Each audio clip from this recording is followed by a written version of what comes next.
This program is brought to you by Link TV for educational and non-commercial use only.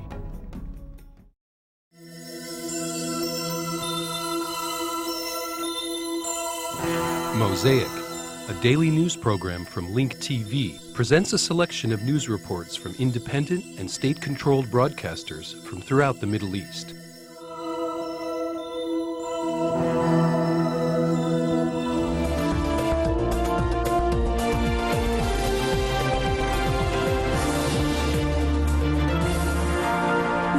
دخل في مرحلة قبول النتائج التي أفرزتها الانتخابات النيابية التي شهدتها البلاد. Lebanon has accepted the results of the parliamentary elections which were held yesterday in the country.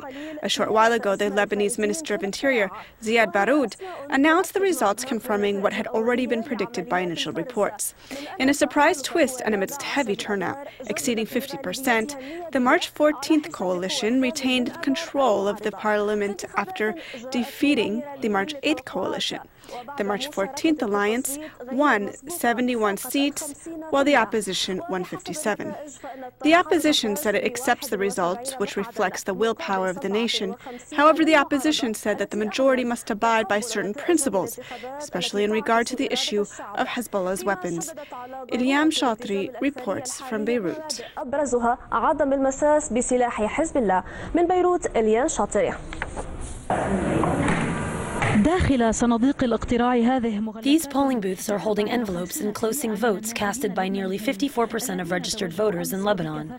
Amidst heavy and unprecedented turnout, Lebanese voters headed yesterday to the polling centers to cast their votes in the parliamentary elections. The vote count began as soon as the last polling booth closed and went on all night. Based on the official results, the majority will retain control of the parliament. The March 14 coalition announced their victory in the parliamentary elections and called on its supporters to hold peaceful celebrations. In these elections, there are no winners or losers. The only winner is democracy and Lebanon. In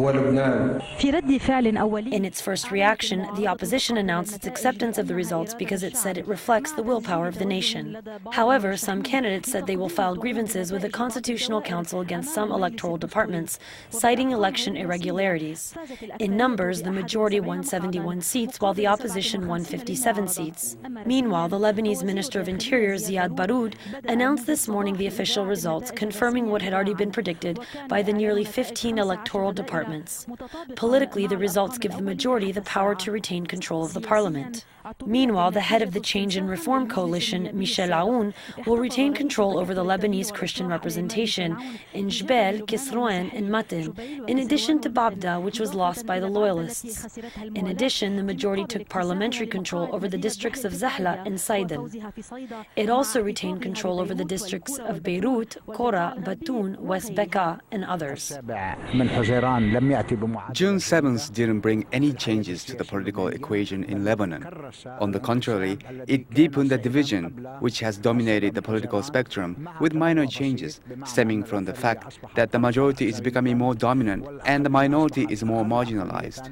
The political division and the political game are still taking precedent in Lebanon. Meanwhile, many questions are being raised regarding the coming period, which seems to be filled with outstanding key issues, such as the future of the makeup of the government, national dialogue, and other issues. Ilyan Shatri, Dubai TV, Beirut.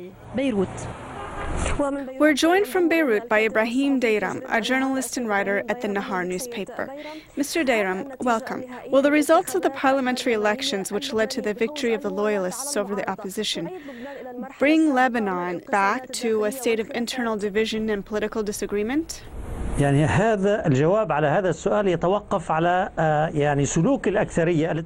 answer to this question depends on the practice of the majority, which has won most of the seats in the parliament. How far will the majority go to cooperate with the opposition? This is important especially when it comes to the issue of the weapons of the resistance, the weapons of Hezbollah. In addition, Lebanon needs to decide on the makeup of the new government, in compliance with the one-third majority rule, and who will be the next speaker of the parliament. These issues, if not agreed upon as one package deal, will lead to disagreement. Now that the polling booths have closed, we are hoping that the doors will open to dialogue and understanding, which will help us diffuse any foreseeable crisis. This will help prevent the spark of a new crisis, such as that which rocked the country in 2005.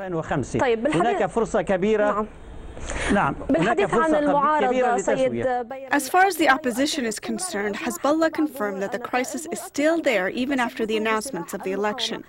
In addition, Hezbollah insisted on keeping the weapons of the resistance. How will the government deal with the issue of Hezbollah's weapons in the coming period? This is a line that can't be crossed. The issue of the weapons of the resistance is what is putting the opposition on the edge of a political showdown. I believe that the issue is already on the bargaining table. There appears to be several positions on the issue. Once the issue of Hezbollah's arms is brought to the bargaining table, and once the issue of forming a national unity government and the one-third majority are resolved, all these issues, once resolved, will help reassure the opposition.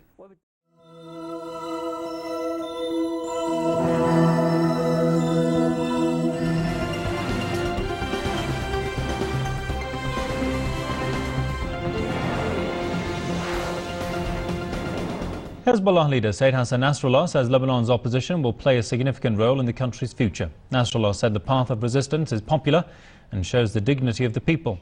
He said Hezbollah accepts the results of the country's parliamentary elections. He added that the high turnout shows that Lebanon deserves to build a just democracy. He urged the new MPs to cooperate and work for the people and said all political forces should unite to build a strong and just state. Here's more. Irrespective of how we evaluate the electoral process and irrespective of the means of the money, for example, which was funneled into the country in the electoral process, we accept these results in spite of the incitement, sectarian incitement, and we heard this sectarian incitement during the electoral campaigns. We also accept these results in spite of the fabrications and accusations which aimed to terrorize the popular opinion, especially in certain religious confessions. Of course, certain lies were being used during the electoral campaigns, and there was also clear foreign intervention as well. But now I will not go into details of our evaluation. I would just like to point out that we have our evaluation, just as other political factions might have their evaluation of the electoral process, but such an evaluation will not affect our acceptance of the results. We accept the results irrespective of all of these reservations. Now, as long as we are speaking about the results and accepting the results, I must point out to two big lies which we heard, two lies which were promoted during the electoral campaign, because this has something to do with us, specifically the opposition in general and specifically Hezbollah. So I am concerned to raise this issue and clarify this issue. The first point, the first lie or fabrication is the political rhetoric which we heard for a period of months. The rhetoric which says that the opposition did not want the elections to be held and wants to create chaos, political chaos, to prevent the elections from being held. After that, we heard that if the elections were held and if the opposition found during the ballot counting or during the voting process actually that things are not going towards the opposition gaining parliamentary majority, it would then create a situation of chaos and not allow the ballot counting to go ahead or to be seen through. Or if the results are unacceptable to the opposition will not accept the parliamentary elections and consider them illegitimate and then take the country to political instability and security instability. This was the rhetoric which was used by certain figures. I'm not saying all the leaders of the majority of the March 14, but most of them did actually use such rhetoric. Today, which is Monday, today I am speaking after the results were announced, and we are reacting positively to these results, and this shows that what was said was a lie, because I just said now we accept these elections, the results of these elections. We witnessed an excellent day of voting under a very calm security atmosphere, a lot of participation, a high turnout to the ballot stations. As I said, the results were announced and no problems were witnessed.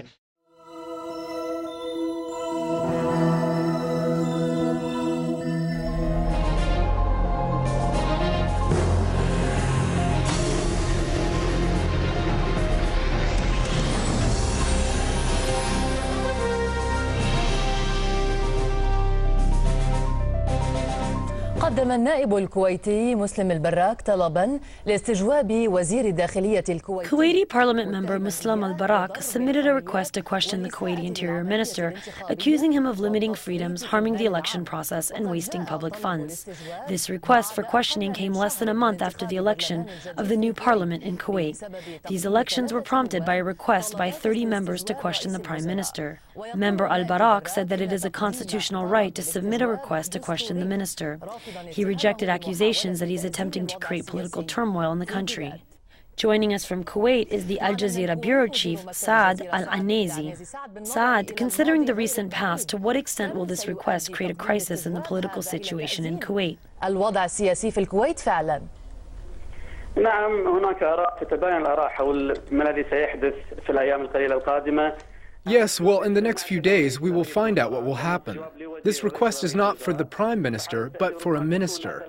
So the effect of it will be a lot less than previous requests, which targeted the Prime Minister and which were made directly. In 1 week, 3 requests to question the Prime Minister were made. This was unprecedented in the political history of Kuwait. They said that they will not use these constitutional tools. It took the Prime Minister an entire year to address the accusations of corruption and major financial violations. The minister did not respond, but they exhausted all their legal and constitutional tools. Thus, they used the questioning as a final solution. Of course, a Kuwaiti parliament member has the right to question any minister, but whoever submits a request for a confidence vote must also have 10 other members submit such a request.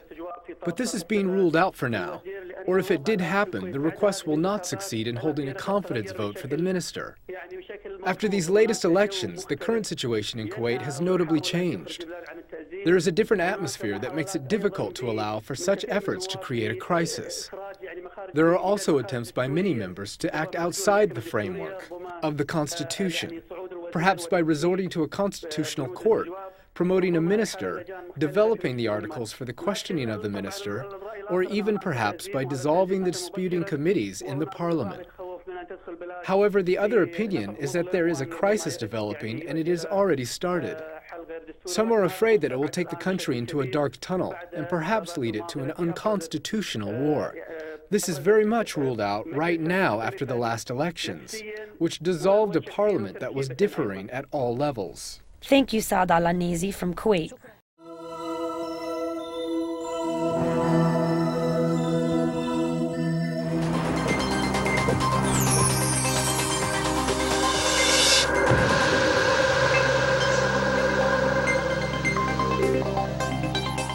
سلطات الاحتلال أهالي قرية بيت إكسا شمال غرب Occupation authorities have prevented residents of the village of Beit Iksa, northwest of occupied Jerusalem, from entering their village after erecting a new section of the apartheid wall that surrounds the village on all sides, in addition to the settlements that overshadow its land. More details in the following report. هي السياسة الاستيطانية التوسعية في مدينة القدس المحتلة. These are the expansionist settlement policies in occupied Jerusalem. Israel never leaves any Palestinian land before dividing it and isolating its population from its environment. Rarely a day passes without announcements from Tel Aviv regarding colonial settlement plans to be carried out in Jerusalem to advance the expansion and enrichment of these colonies. The town of Beit Iksa, northwest of Jerusalem, is only 9 kilometers away and has endured its fair share of the occupation's policies. Its residents live in a large prison surrounded by a wall and settlements on all sides. يحيطه جدار ومستوطنات من كل جانب. This is not a new goal. This area is an important region on the outskirts of Jerusalem. Israel has already confiscated thousands of acres of this village's land and imposed a strict blockade, considering that this area is an important part of the security belt of West Jerusalem. These are unprecedented steps being taken by Israel. Lately, they have been strengthening the blockade by putting this village completely under siege. Palestinians have also been prevented from entering and exiting this village, which has become like a prison. Israel banned non-residents from entering the village, but that was not enough. Israel also restricted the passage of cement, which is needed for additional school construction, thus ruining the lives of more than 1,000 residents, which is the population of the entire village. Today we have a catastrophe on our hands. The head of the council and the council members came to plead with the Israeli soldiers to allow the passage of cement, which is needed to reconstruct a school. They have prevented the cement crane from entering. Instead, they told them to leave when they were at the checkpoint. What is happening here is a catastrophe. Students can't enter. People aren't allowed to visit each other. Employees can't go in or out. The occupation soldiers turned a deaf ear to residents' pleas, and life has become intolerable. Even teachers were restricted from entering the school, so they complained to us. When we arrive at the checkpoint, a soldier comes and stops the car. He then takes an hour to search the car. In the end, he either makes us go back or he lets us go, as he makes the car we arrived in leave. So we're forced to walk this entire distance after we have waited at the checkpoint because of a long line of parked cars waiting to be searched. The Jerusalem Shield Plan, which allows Israel to annex large parts of Palestinian land in occupied Jerusalem, has been put in place so that Israel can create a new reality on the ground ahead of time. Since the first day of the occupation of Jerusalem, Tel Aviv accelerated its systematic process of Judifying the city. It started with home demolitions, which were followed by the imposition of the military regime, ethnic cleansing, arrests, expulsion, eliminating civil rights, as well as building the apartheid wall, which has turned the village into a large prison. From the outskirts of the village of Beit Iksa in northwest occupied Jerusalem, Yehoshia, Palestine TV.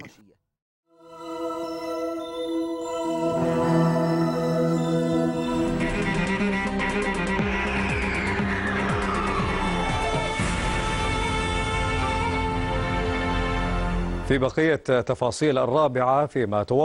Saudi Ministry of Interior continues to strike blows at smugglers and has announced that it has confiscated nearly 4 tons of drugs that were about to enter the country. Meanwhile, civil organizations are proposing various initiatives to rehabilitate drug addicts.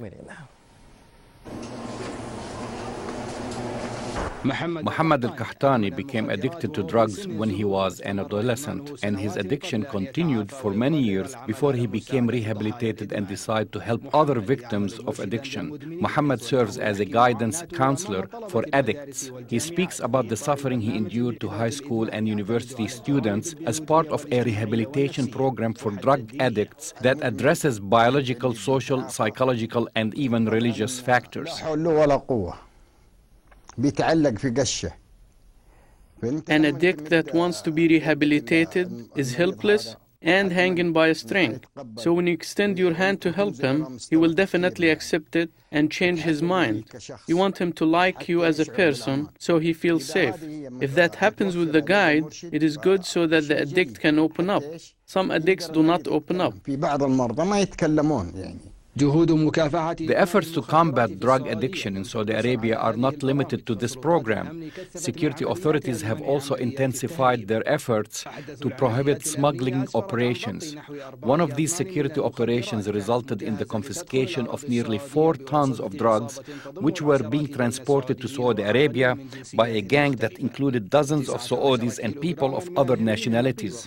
19 kilograms of pure heroin, 5.5 million Keptagon pills, and 3 tons of hashish were hidden in the mixer cavities of cement truckers. Keptagon pills were hidden in big batteries made for heavy machinery that are distributed in Saudi Arabia. The Kingdom of Saudi Arabia occupies a religious position and has a good economy. Certainly, this country is being targeted because of its material wealth.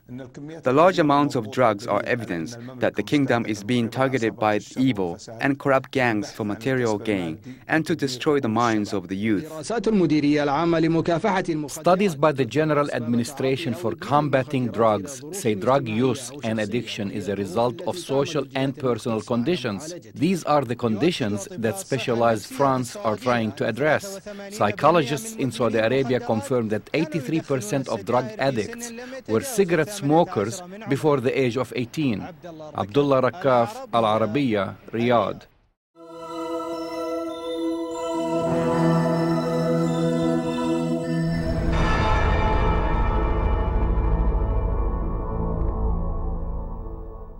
التقرير السنوي للتنمية البشرية والذي أكد ضرورة أن تقوم الجهات. The Iraqi Ministry of Labor has issued its yearly report on human development. The report stressed the need for those responsible to create more job opportunities to eliminate unemployment. Construction projects must be resumed using Iraq's experience to help in a greater way to eradicate poverty, which will enable people to stop being dependent on humanitarian aid. Other challenges include the decrease in oil prices and the lack of human resource development and young specialized labor. Under these conditions, foreign laborers from Asia, especially from Bangladesh, are entering the Iraqi labor market. For almost 2 months, this has become an ordinary matter in hotels and restaurants and some private hospitals. According to the information we've received, the entrance of these laborers has generated controversy among the government and the people because employers prefer foreign workers for several reasons. We'll return after the following report. حسب ما تشير المعلومات الواردة إلينا. مشاهدينا الكرام، نتابع التقرير التالي ثم نعود. مشكلة بدأت تظهر بشكل واضح وأخذت تنبئ. A problem that became clear and is a warning of a bad future for the Iraqi economy is the problem of the introduction of cheap foreign labor that drains countries' economies, increasing the society's unemployment rate, making the already high unemployment rate an even bigger problem. For example, Iraqi laborers refuse to work a monthly wage of less than 1,100 dinars, or $150, due to a rise in the cost of living and services. Iraqi economists believe that the introduction of Arab or foreign workers will cause additional catastrophes in Iraq, including a social and economic crisis. Dozens, if not hundreds, of companies have begun to recruit Nepalese, Indian, and other foreign workers to clean, do housework, and work in restaurants in Iraq. They work for low wages at around $100 a month or less. Economists emphasize that for a state to develop and for its economy to grow, the government must decrease in size and must have less employees. They need to employ the rest of the workers in the private sector by establishing and constructing important projects. They should use the private sector and strengthen it, as well as address the issue of hidden unemployment. They must also maintain employee rights in this important private sector and demand the restriction of introducing any foreign workers to Iraq, with the exception of skilled workers and artisans. The number of foreign workers does not need to be large.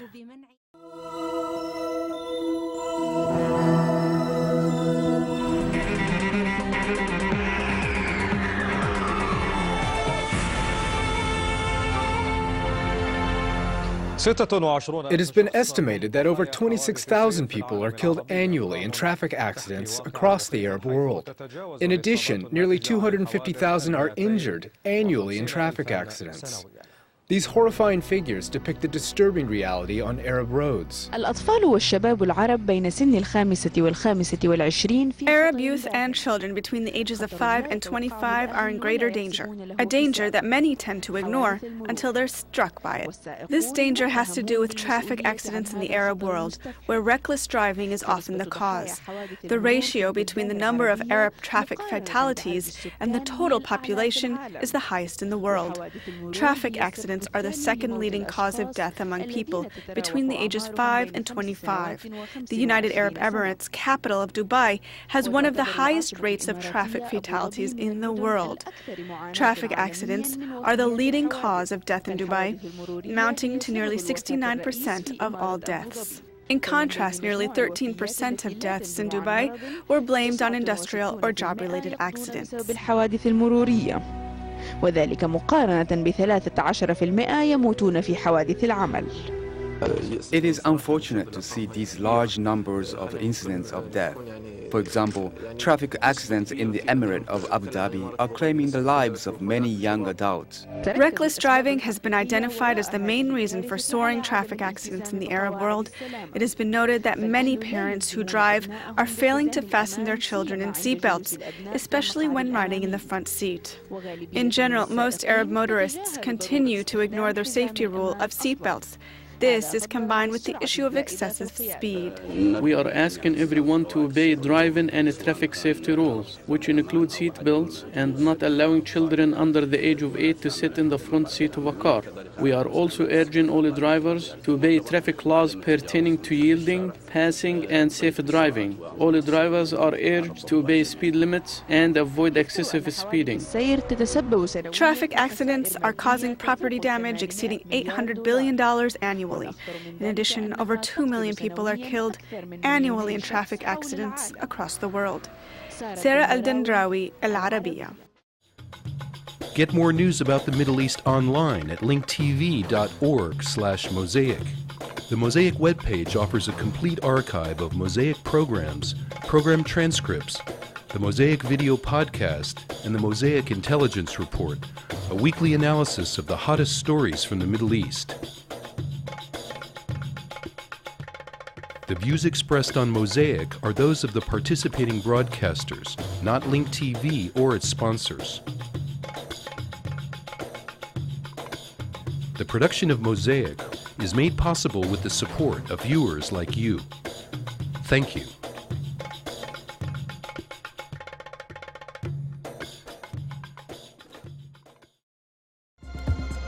This program is brought to you by Link TV for educational and non-commercial use only. Link TV is the only U.S. network dedicated to global and national news, uncompromising documentaries, and diverse cultural programs, programs which connect you to the world.